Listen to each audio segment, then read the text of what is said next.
Sejam bem-vindos e bem-vindas para a coluna semanal do canal Café com Teologia de História do Cristianismo. E se você está acompanhando esse vídeo na sua estreia, hoje é dia 30 de novembro, dia que se comemora o Dia do Teólogo, o Dia da Teóloga. Então, fica aqui o meu abraço para quem tem caminhado na trilha teológica e feito a sua formação,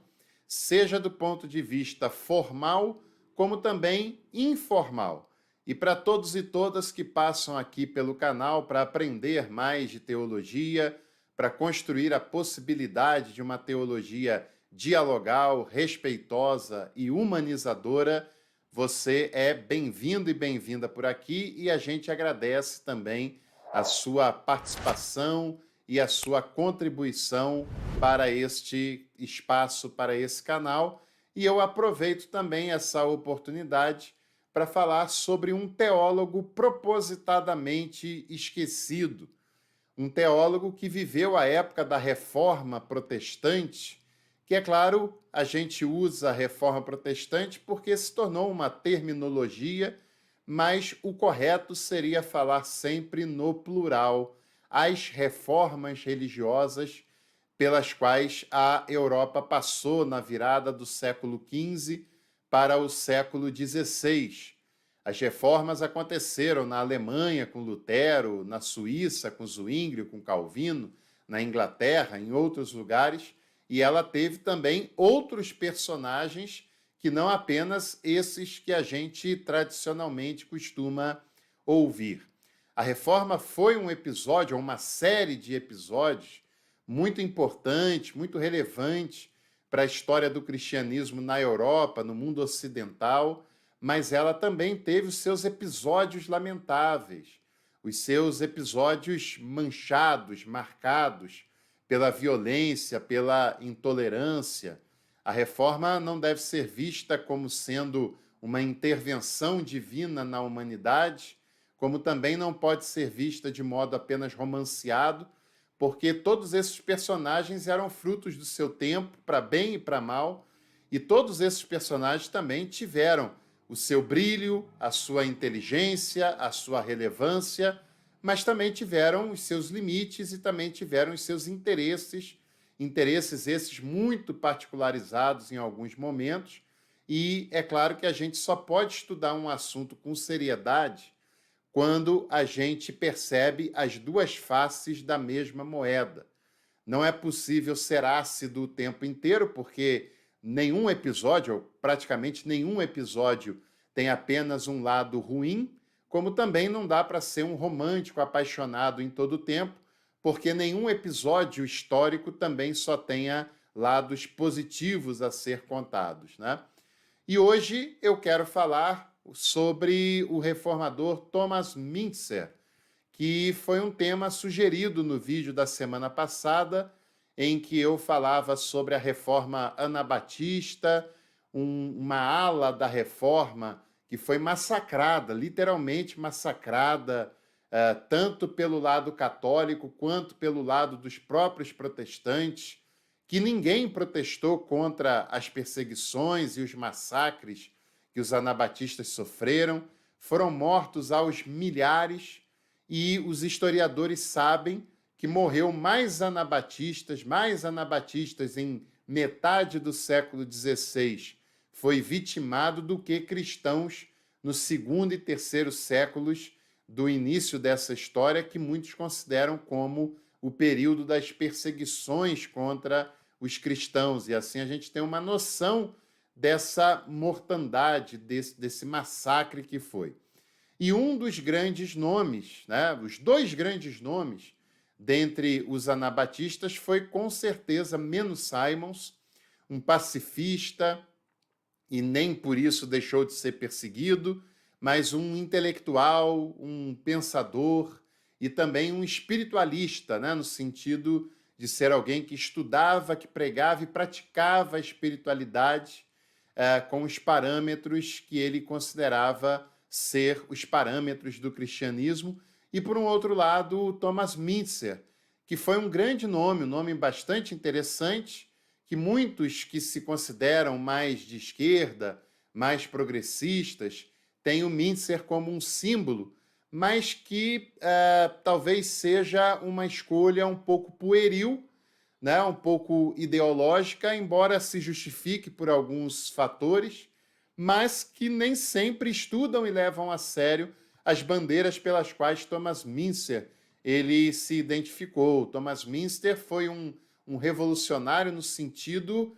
próprio do termo, né? Se fosse hoje, não seria um revolucionário apenas de internet, apenas de lacração, apenas de viralização, mas alguém que ia mesmo para o combate e estava disposto a encarar todos os riscos que esse embate podiam lhe causar e que causaram. E eu vou falar sobre isso também aqui nesse vídeo.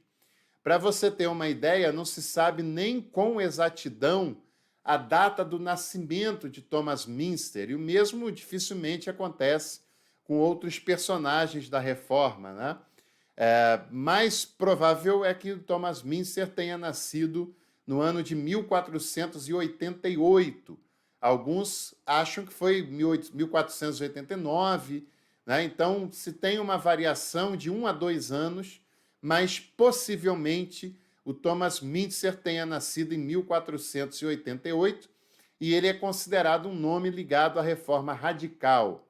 E a gente precisa entender o que é radical, né? Porque nesse período de se ficar em cima do muro, nesse período de se buscar uma posição equilibrada até com o que é desequilibrado, se acha que radical é uma pessoa extrema, né? Mas radical neste sentido aqui do Thomas Mintzer é aquele que busca a raiz, é aquele que busca o início dos questionamentos, dos problemas que devem ser questionados e que quer, de fato, resolver as problemáticas na raiz de tais problemas. Ele foi um sacerdote católico que passou 2 anos na cidade de Wittenberg, entre 1519 e 1520, no momento de efervescência, no momento em que já tinha acontecido os movimentos iniciais da reforma luterana, e desde aquele momento Thomas Mintzer se identificou com Lutero, se identificou com a pregação de Lutero e com a reforma proposta por Lutero, mas logo depois considerou o movimento luterano um movimento insuficiente. Insuficiente porque o Lutero, que foi um teólogo bastante brilhante, ele tinha os seus receios de desagradar uma parte da liderança civil, da liderança política da Alemanha, porque ele considerava que aquelas pessoas eram apoiadores em potencial, apoiadores importantes para a sua causa, e sem o apoio político e financeiro daqueles líderes, talvez a reforma não conseguisse avançar. E com isso, Lutero ele foi bastante conservador em algumas questões sociais, principalmente na causa dos camponeses. O Lutero chega a incentivar, a instigar os príncipes luteranos a combater a reforma que os camponeses pleitearam, e por conta desse incentivo de Lutero, os príncipes alemães massacraram milhares e milhares de camponeses que queriam aplicar os padrões da reforma à sua realidade social. E o Lutero deu um passo atrás, né? Ele era conservador nessa situação, ele ficou muito do lado das lideranças civis, e o Thomas Mintzer, a partir desse momento, ele considera o Lutero muito reformador, muito conservador, considera a reforma de Lutero capenga de aplicabilidade prática e também uma reforma insuficiente. E o Thomas Mintzer faz outras críticas à reforma, não apenas desse conservadorismo na questão social, mas também considera que a reforma tem uma ênfase exagerada sobre a Bíblia, e para ele, Mintzer, a Bíblia ela está num segundo momento da caminhada, não no primeiro momento norteador, normatizador, como os reformadores diziam, mas para ele o primeiro passo era a experiência de fé, era a experiência espiritual, a experiência religiosa, e essa experiência que ia pautar a leitura da Bíblia, a leitura do texto sagrado e a aplicabilidade desse texto sagrado, que era iluminado a partir da experiência religiosa. Mas é, sem dúvida, com relação à causa campesina, que é a maior diferença do Münster em relação ao Lutero. E ele critica Lutero principalmente na causa da Guerra dos Camponeses, dele ter ficado do lado errado daquela história e ele deveria estar do lado dos camponeses. E ele auxilia os camponeses, ele participa dos clamores dos camponeses, não só no norte da Alemanha, mas também na França, na Suíça, né? E o Münster se tornou um grande símbolo dessa causa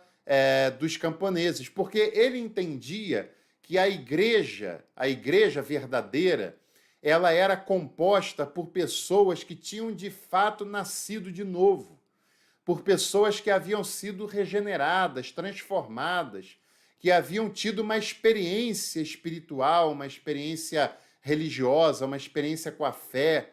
de pessoas que tinham compreendido o impacto do Evangelho nas suas vidas e o convite que o Evangelho nos faz para a vivência a partir dessa transformação.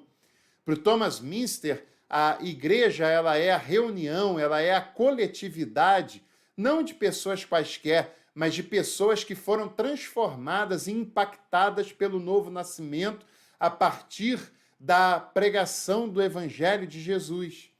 E que essa igreja, né, essa igreja composta por essas pessoas transformadas pelo Evangelho, elas vão criar, consequentemente, uma nova ordem social.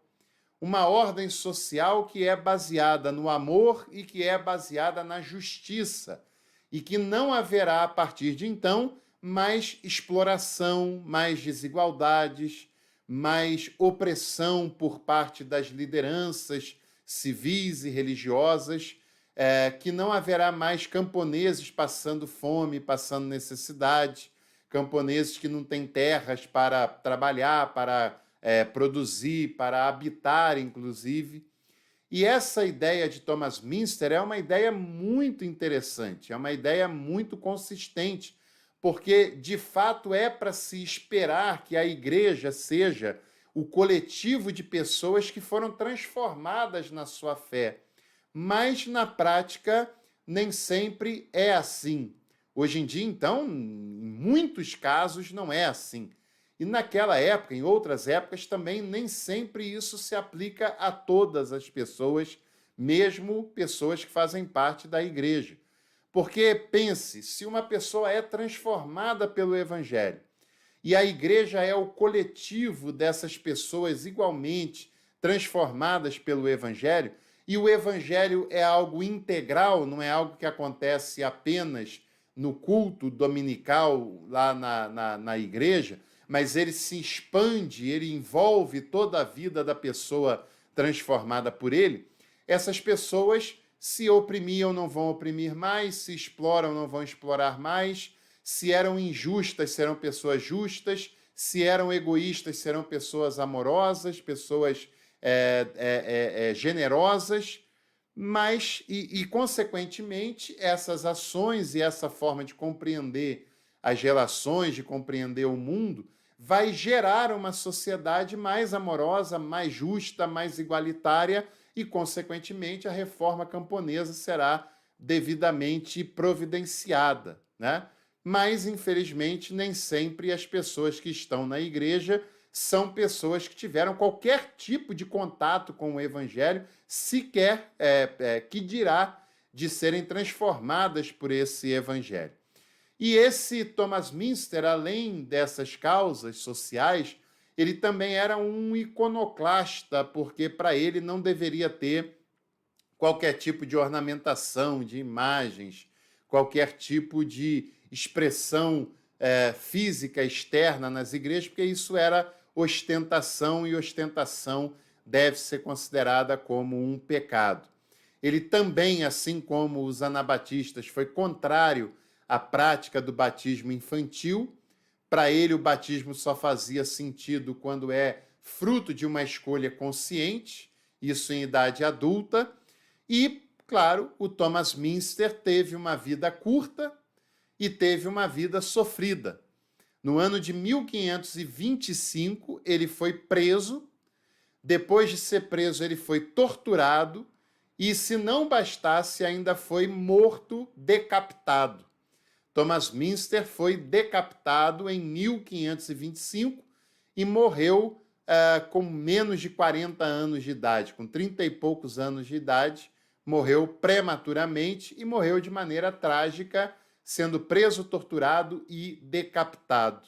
E essa é um resumo da trágica, porém impactante história de Thomas Münster, para que você saiba também que pessoas religiosas também podem ser um risco. Pessoas religiosas também podem ser indiferentes. E no caso de Münster, Menno Simons, dos anabatistas, para eles, religiosos católicos e protestantes foram riscos, né? E que colocaram essas pessoas numa situação muito complicada, numa situação muito desesperadora. E também eu queria deixar para você uma indicação bibliográfica dessa bela obra do Justo Gonzalez, o Dicionário Ilustrado dos Intérpretes da Fé, uma obra muito consistente que você vai encontrar grandes e grandes nomes da teologia, da história do cristianismo, como Münster, e nomes, inclusive, alguns são muito famosos, é claro, mas outros que são desconhecidos e que têm uma história muito interessante que deve ser contada, e também não apenas de personagens europeus, mas de personagens de vários lugares do mundo. E na descrição do vídeo está o caminho que te leva à venda desse livro. Depois vai lá, clica lá que você vai ver e vai conhecer e vai achar bastante importante também essa dica. Deixe sua curtida, inscreva-se no canal e muito em breve a gente volta com mais conteúdos por aqui.